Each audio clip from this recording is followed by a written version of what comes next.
Co-precipitation and precursor method. This is another method for the preparation of inorganic materials.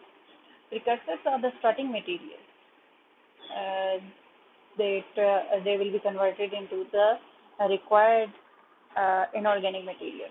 So precursors, which are used mainly are nitrates, carbonates, etc. They can be used as starting materials. Starting materials are actually precursors, and instead of oxides, these precursors can be used in co-precipitation precursor methods. They decompose to oxides on heating. When these nitrates, carbonates are converted into hydroxides or another form, and then these are converted to oxides on heating at a relatively low temperature. Nitrates and carbonates require low temperature, losing gaseous species when they are heated, and they lose gaseous species, and the inorganic material which is formed will be very fine and in the form of very fine powder, and it will be more reactive. So a stoichiometric mixture of soluble salts of metal ion is dissolved. For example, we are going to prepare uh, for example, iron oxide. So we will take iron nitrate or iron carbonate for the preparation of iron oxide.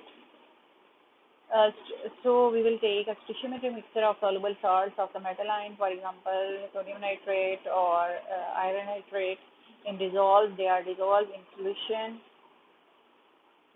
and then they are precipitated. We will add a precipitating agent to the solution, which is in stoichiometric, which is our stoichiometric mixture of the soluble salts, and these salts are precursors. And when the precipitating agent is added, the precipitate are formed, and precipitates are in hydroxide form. They are either metal hydroxide, tetrates, oxalate, or formate. Then the precipitates which are formed are filtered precipitate the precipitate are formed at suitable pH, then they are filtered. Here the example is hydroxide precipitate. They are filtered, and then they are heated in a furnace, and then final product is formed. Here the final product is oxide powder.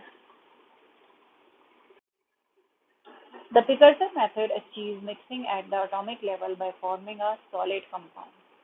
So in the precursor method, there is more accurate mixing, that is a mixing at atomic level, because the solutions are mixed to each other. In the previous ceramic method, the solids are mixed to each other and there is no mixing at atomic level, but in case of solution, there is mixing at atomic level. And then a solid compound is formed. The precursor in which the metal of the desired compound are present in the correct stoichiometry, that precursor is used in which the metal of the desired, for example, we are using iron nitrate. The metal iron is we are going to make iron oxide. So metal iron is the desired metal or desired material. So iron should be present in that precursor in correct stoichiometry, which is required in the final product. For example, if an oxide MM2O4 is required, a mixed salt of an oxyacid such as acetate containing M bar in the ratio of 1:2, because here the molar ratio of M and M bar is 1:2. So in the precursor, there should be M and M bar ratio uh, in also should be in 1:2. Or if we are using two precursors, we will use double amount of M bar precursor as compared to M if their ratio is 1:1. The precursor is then heated to decompose it to the required product. Previously, we have studied that precursor is first converted into precipitate. So when precipitate are formed, precipitate are filtered, and then they are heated to decompose it to the required products. In the previous example, the precipitates were converted into metal oxide. Homogeneous product is formed at low temperature because the precursor method requires precursor method does not require a very much high temperature as the ceramic method requires. So low temperature is required in precursor method, so co-precipitation method. So at low temperature, the product will be more homogeneous as compared to ceramic method. So here is example synthesis of barium titanate by Sol gel precursor, by co-precipitation precursor method. We will study Sol gel method in next lecture. The precursor used is an oxalate. So we will use oxalate of barium and titanium as a precursor for the as a starting material for the preparation of barium titanate. The first step is the preparation. First step in the preparation is to prepare an oxalate of titanium. This is oxalate of titanium. So for the preparation of oxalate of titanium, which is a starting material for the synthesis of barium titanate, how we will prepare this oxalate of titanium? Excess oxalic acid solution is added to titanium butoxide. This is titanium butoxide, and titanium butoxide plus water, it gives us titanium hydroxide plus butanol, and then titanium hydroxide is reacted with this excess oxalic acid. This is oxalate ions of oxalic acid, so titanium hydroxide will react with oxalic acid, and what will be formed? Oxalate of titanium hydroxide and water.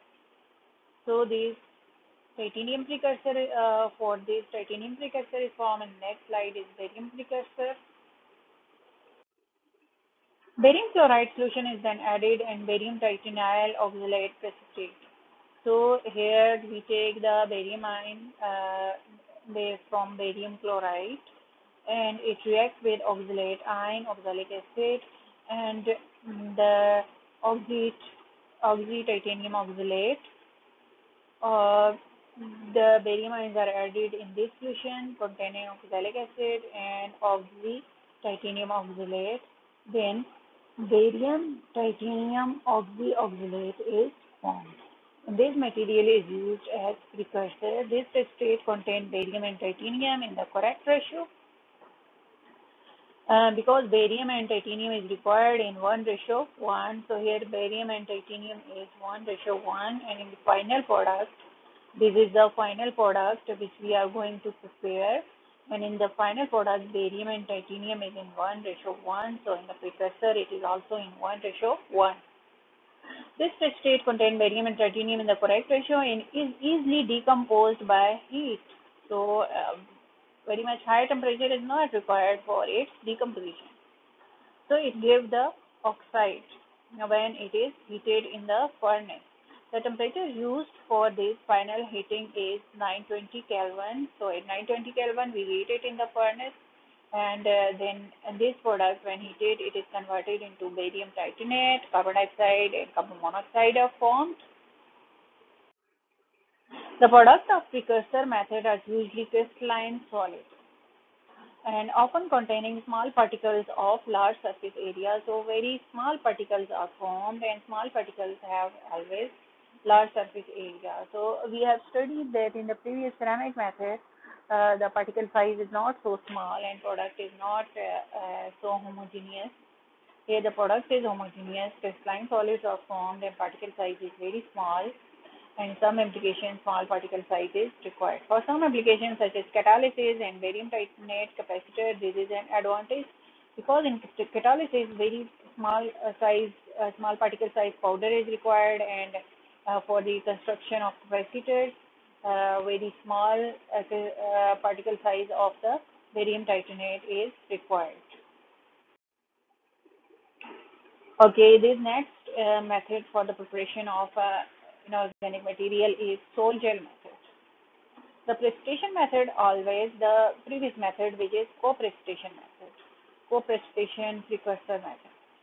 has always, what is the disadvantage? That stoichiometry of the precipitate may not be exact if one or more ions are left in the solution. If there are unreacted ions which are present in the solution, then the stoichiometry of the precipitate, that in the previous slide we have studied that barium and titanium is required in 1:1. If some barium ion are present in an excess amount, so the final product will not have the exact stoichiometric ratio because the barium ions will be more than 1:1. The Soldier method overcomes this because the reactant never precipitate out. So the disadvantage of non-stoichiometry due to excess amount of one or more ion, this drawback is compensated in Sol-Gel method because here no precipitation takes place. If the always the final product is in correct stoichiometric amount. First, what is the procedure of Sol-Gel method? We will take a concentrated solution or colloidal suspension of the reactants. So two reactants, more than two reactants that we are mixing, we will take its concentrated solution, or if solution is not formed, we will take its colloidal suspension, and which will be called sol. The colloidal suspension of the reactants will be called sol. So we will prepare first the sol. Here is the sol, which is then concentrated or matured to form a gel. It is treated with heat, or by aging it is converted into gel. Gel has high viscosity as compared to sol. This homogeneous gel is then treated to form. It is here it is written that it is calcined, means it is strongly heated in the furnace, and then it forms the final product. So this is the general procedure for the Sol-Gel method. A sol is a colloidal suspension of particles in a liquid. For the material being discussed here, these particles will typically be 1 to 100 nanometer in diameter. So in the sol, the particle size will be 1 to 100 nanometer in diameter. So colloidal suspension of the particle is called sol. A gel is semi-rigid solid. Mean it is not completely rigid like the true solid. It is semi-rigid solid in which the solvent is contained in a framework of material, which is either colloidal, essentially a concentrated, or polymeric. In the gel, the solvent is present. How in the gel the solvent is present? In the form of a framework, means a network of the solvent is present in the gel, and the solvent and solute connection may be colloidal. Essentially, a concentrated sol is called a gel. When the sol becomes concentrated, it becomes gel, or when it polymerizes, a sol polymerizes, it becomes gel. And in the gel, a network of solvent is present, so that is why the gel is not rigid. It is relatively soft due to presence of network of solvent. A sol of reactant is first prepared in suitable liquid, and sol preparation can be either simply the dispersal of an insoluble solid or addition of a precursor which reacts with the solvent to form a colloidal product. So how sol is prepared? It is prepared in a suitable liquid. First, we will take a suitable liquid. Um, the reactant which is insoluble in the solvent, it is simply dispersed in the liquid, or we can add a precursor which reacts with the solvent to form a colloidal product. So there are two ways of forming the sol: direct dispersal of the insoluble solid, or addition of a precursor which reacts with the solvent to form colloidal product. So here are the example of the first, that is dispersal of an insoluble solid. That is metal oxides, which are insoluble in water, but it can form, when we disperse in water, it can form um and hydroxide. Some of the hydroxides are insoluble in water, so when they are dispersed in water, they form a sol. With the pH adjusted so that the solid particle remain in suspension rather than precipitate out. So optimum pH is adjusted for the stabilization of the sol. With solid particles remain in the suspension, such pH is adjusted. A typical example of second method. Second method is this, that we add precursor in the liquid and the precursor will react with the solvent to form collided product, and it is example addition of metal alkoxide to water. Metal alkoxide reacts with water, they are hydrolyzed in water and metal oxide is formed, and this metal oxide this will be a metal oxide colloidal product, that is this will be metal oxide suspension, and the above will also be metal oxide suspension. The preparation method is different. The sol is either then treated or simply left to form a gel over time by dehydrating or polymerizing. Dehydrating means some of the water is removed from the sol, then it is converted into gel, or either it is polymerized, then it is converted, sol is converted into gel. To obtain the final product, the gel is heated. This heating serves several purposes. It removes the solvent, so we heat the gel. What is the purpose of heating? Removing of solvent.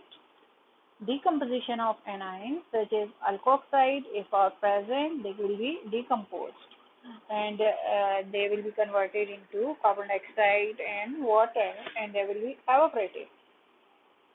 If carbonates are present in the gel, by heating, carbonates will be converted into oxides. Carbon dioxide and metal oxide will be formed. And during heating, rearrangement of the structure of the solid takes place, and in this way the sol is converted into gel due to rearrangement of the structure of solid, and it allows crystallization to occur. So there is due to crystallization, due to heating, crystallization can also take place. Both the time and the temperature needed for reaction in sol gel process can reduce from those in the direct ceramic method. So here, what is the advantage of this method over ceramic method?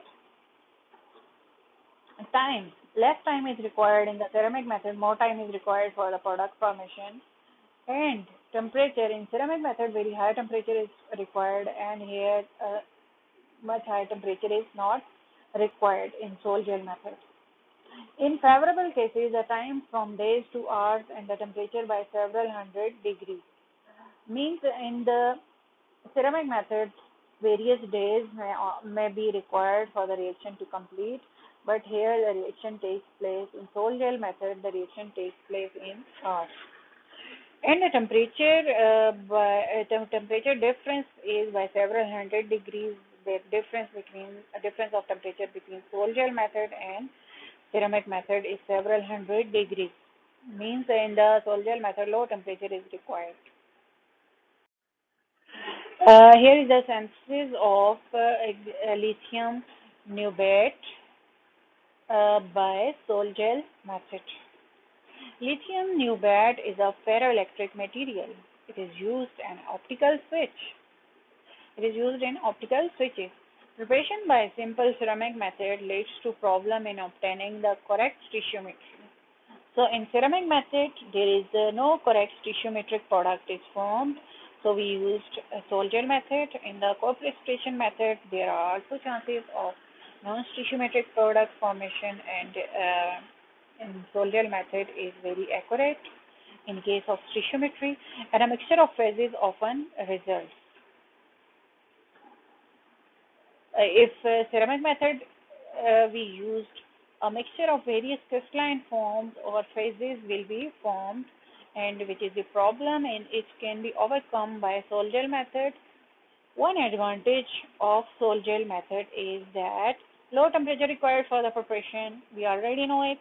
The greater homogeneity of the product is more homogeneous as compared to the ceramic method.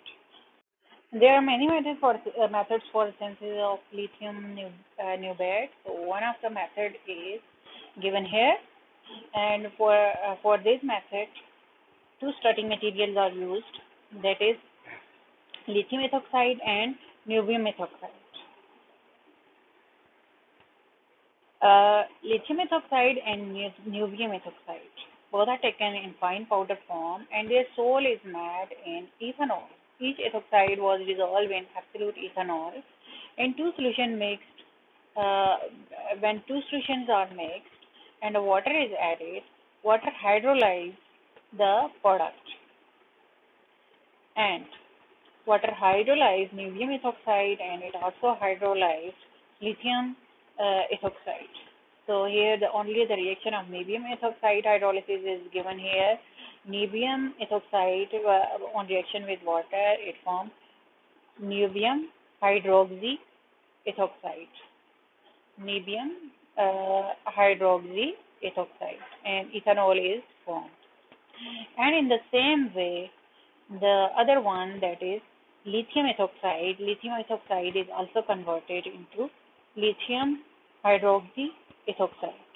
So both are in mixed form. So when they are converted into this hydroxy ethoxide form, and they are then converted into gel. And in the gel, they are themselves converted into gel by the when the water is added in it. Because here the metal oxygen metal linkage will be formed in the gel, this linkage will be in adverse. The hydroxy alkoxide condenses to form polymeric gel with a metal oxygen metal link.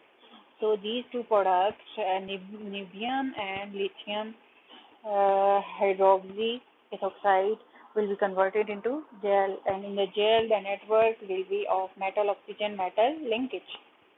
Lithium niobate is then formed when the gel is heated. So these products are converted into lithium niobate by heating. What is the purpose of heating? Heating remove any ethanol, the solvent, and water which is remaining. It will be evaporated by heating. And where these ethanol group will go?